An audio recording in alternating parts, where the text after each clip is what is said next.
Isa sa mga reasons kung bakit mas gusto ko po si PBBM kumpara po kay Duterte ay dahil kapag magtatalumpati po siya ay hindi ko naramdaman na tayo'y binobobo or ginagago or ginagawang joke, mga kababayan.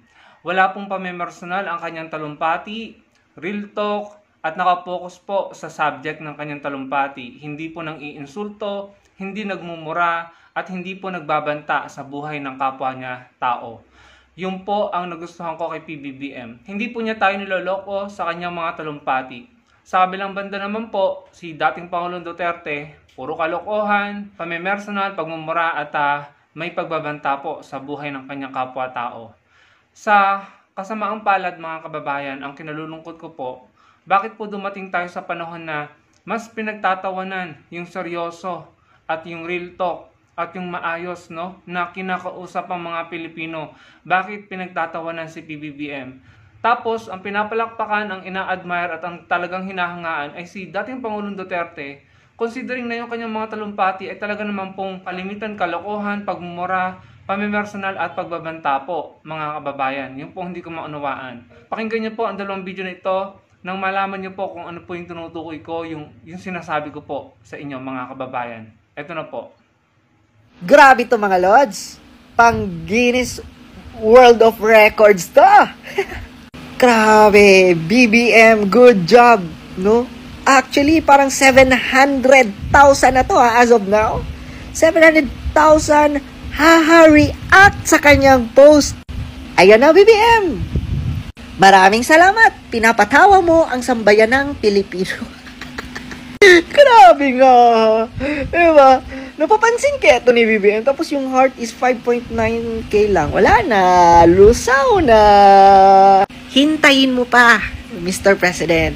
Konting oras pa. Sana nararamdaman mo ang pagkadismaya ng mga Pilipino. Sana nakikita mo, no? Na, kasi sa totoo lang, nakaka-stress na yung mga nangyari ngayon eh.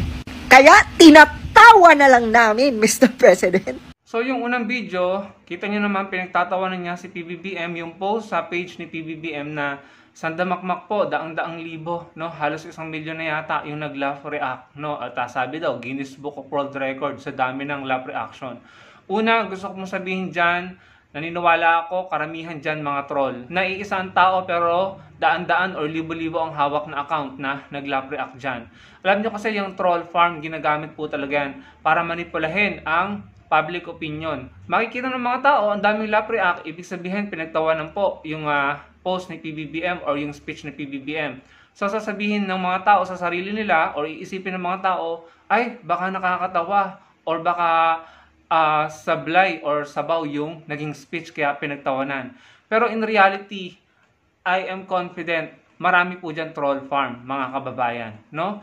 Kaya nga po kami mga content creator, ini-encourage po namin kayo lagi na mag-like kayo sa mga content namin, mag-comment kayo, dahil ang kalaban po natin dito ay troll farm, no? Kung yung mga content creator gaya ko, gaya namin, na gumagawa ng content para sa Pilipinas, sa gobyerno, na sumusuporta kay PBBM, kung mas marami pa ang nagdi-dislike sa amin kumpara sa nagla-like, talaga pong iisipin ng publiko na makakakita ng mga content namin, hindi sumasang-ayon ang karamihan, no? So, pwede po silang madala at mamanipula at paniwalain na hindi tama ang sinasabi namin, no? Kagaya po ng ginagawa nila sa page ni PBBM. Pinauulanan nila, dinudumog nila, no? Dinadagsaan nila ng laugh react para yung mga taong makakita nito, iisipin pinagtawanan lang ang Pangulo siguro dahil sablay ang sinabi or sablay yung post. Yan po ang trabaho ng troll farm, mga kababayan.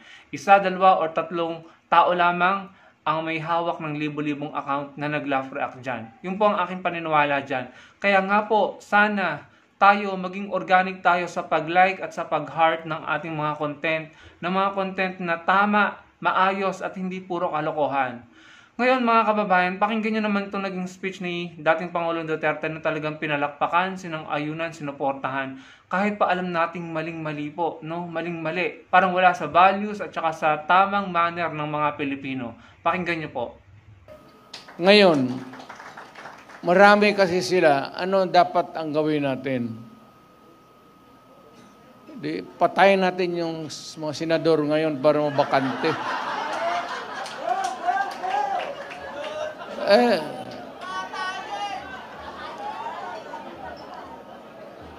Kung makapatay tayo ng mga 15 na senador, pasok na tayo lahat.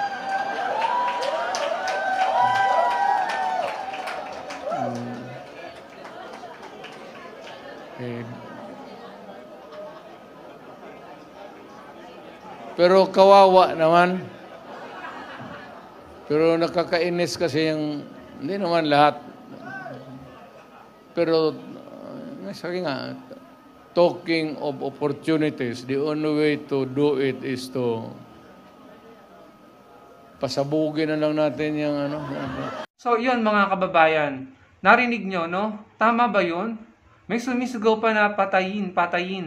Na tila ba sumasang-ayon at tuwang-tuwa dun sa sinabi ni dating Pangulong Duterte na ipatumbay yung 50 na senators para lamang sila makapasok. Ang depensa at justification ng mga DDS dyan, joke lang naman daw, no? Lagi bang ganun na lamang? Joke na lamang lagi na ginagawang joke ang buhay ng taong bayan? Yan po ang depensa ni Jimmy Bondoc, na joke lamang daw yan. Hindi dapat seryosohin. Yan din ang sinabi ni Bato de la Rosa, na joke lamang daw yan. Pag tayo ba nag-joke sa kanila, na gawin natin sa kanila yung kanilang joke, tayo po ba ay palalampasin at hindi papansinin? Naalala niyo ito, itong teacher na ito, wala po siyang kakayahang gawin yung kanyang sinabi sa X or sa Twitter, pero dinampot agad siya ng mga otoridad ng NBI. No? Walang arrest warrant, dinampot. Pero bakit pag mga Duterte, yun nasa kampo nila ang nagsasabi, kahit sinasampahan na ng mga kaso, reklamo, yung mga DDS, pinapalakpakan pa, pinagtatanggol pa, ginajustify pa, yung otoridad natin, hirap na hirap silang panagutin. Di sumisipot sa invitation or subpoena ng NBI. So, kitang-kita natin mga kababayan na kapag ordinaryong Pilipino or tao, talo talaga tayo. Wala po sa atin yung justice, hindi po tayo papanigan ng batas. Talagang magigipit po tayo. Pero pag sila, mayaman, powerful, maimpluwensya, ipagtatanggol pa kahit mali na yung sinasabi at ginagawa. Yun po ang realidad natin dito sa bansa natin. Nakakaumay, nakaka-prostrate mga kababayan. Ang dami na po, yung anak niya, si VP Sara, siya, si dating Pangulong Duterte, ang dami nilang binitawan na salita, no? Pero hanggang pagpa-file lang ng reklamo, wala namang po nangyayari, hindi umuusad. Kaya minsan nawawala na rin po ako ng pag-asa. Siguro, baka dumating yung point na tayong mga tao, tayong mga Pilipino na karamihan sa atin ay hindi sumusuporta sa ganyan or ayaw ng ganyan. Baka dumating na tayo sa panahon na tayo ay masanay na rin at pumalakpak na rin at sumuporta na rin sa mga maling sinasabi sa publiko. Yun po ang kinatatakot ko.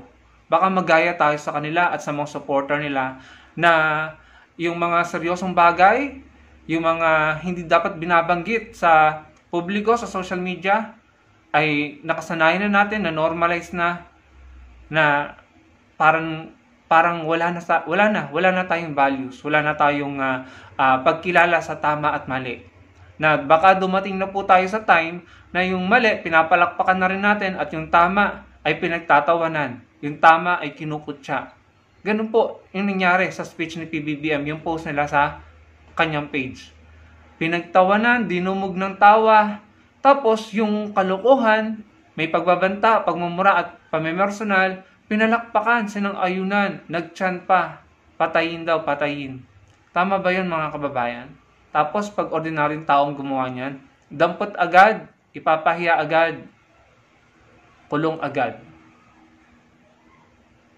Nakakalungkot po at nakakapanlumo yung ganyang uri ng sistema na parang nagiging normal na po sa lipunan natin sa Pilipinas. Ano pong nangyari sa atin? Noong time ni Pinoy Aquino, hindi naman tayo ganito eh. Nung sumabog yung Facebook, social media at dumami ang naging babad sa social media from 2016 up to 2022, naging bastos na sa isa't isa ang mga Pilipino, nagmumurahan, nagbabantaan ng buhay, wala nang pakialam sa due process, wala nang pakialam sa batas, wala nang pakialam sa human rights. Sa bagay, kahit nga mismong Diyos binabastos, binabalahura no? Kahit yung religious belief ng nating mga Pilipino binastos at binalahura. Pero yung mga taga-suporta, pumapalakpak, sumusuporta pa at tatuwan-tuwa as if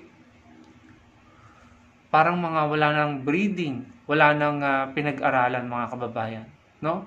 So sana mga kababayan, lumaban tayo kahit sa mga comment section, sa mga pag-like at pag-share.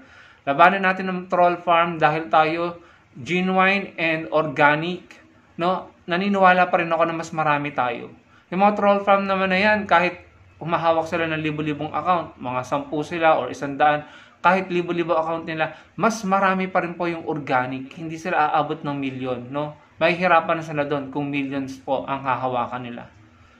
Kung milyon na account. Sana sa bahay natin, ituro pa rin natin yung tama at mali sa ating mga anak, sa ating mga nakababatang kamag-anak, at wag natin silang hayaan na sumuporta, pumalakpak sa mga maling sinasabi sa social media ng mga leader na puro kalokohan, na ginagago tayo sa kanilang mga talumpati, binobobo tayo, at minamaliit yung ating kakayahang mag-isip, no? Na ginagawa tayong katawa-tawa. Wag po tayong sumuporta sa ganun. At yung pong pagbabanta sa buhay ng tao, yung po yung seryosong bagay, hindi po yan joke. Sa aeroplano nga, sa airport nga, hindi ka pwedeng mag-joke doon kasi buhay ng tao nakataya doon Tapos, eto sa public speaking, sa pampublikong lugar na napapanood ng milyon-milyong tao sa telebisyon at sa social media, magjo-joke ka ng ganon. What if ibang grupo ang gumawa nun? Paano mo yung malulusutan? Hindi po ba? Kasi kung lagi na lamang sasabihin, ay hindi nyo kasi gets ang humor ng mga Bisaya. Hindi nyo kasi alam yung taktika ni tatay. Lagi nilang sinasabi, hindi nyo kasi nauunawaan yung sarcasm, yung hyperbole, yung satirical statement ni tatay. Lagi na lamang po bang ganon ang inyong palusot? Idinadamay nyo pa yung mga Bisaya na matitinong mag-isip. Ginagamit nyo pa yung salitang Bisaya. Hindi po lahat ng Bisaya sumasang-ayon sa ganyan. Hindi po yung Bisayan humor. Yan po ay kagaguhan, panloloko at pambobobo po sa mga Pilipino.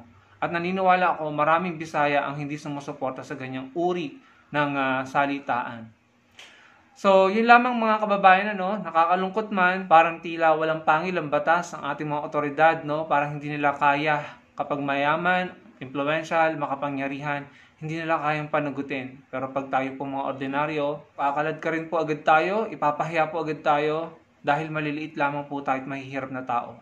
Pero dapat po tayo mag-pushback, kahit man lamang sa ating mga sinasabi dito sa social media, mag-pushback po tayo sa mga comment section para yung ating mga kababayan ay hindi ma-impluwensyahan at maniwala sa ginagawa nilang pag-normalize ng kabalbalan sa kanilang mga talumpati. Maraming salamat po sa inyong panonood. Sana po yung may napulot kayong aral or mensaheng matino sa aking binahagi sa inyo. At sana po yung malike yung video at makapag-komento kayo at magkita-kita po tayo sa susunod kong video. Salamat po.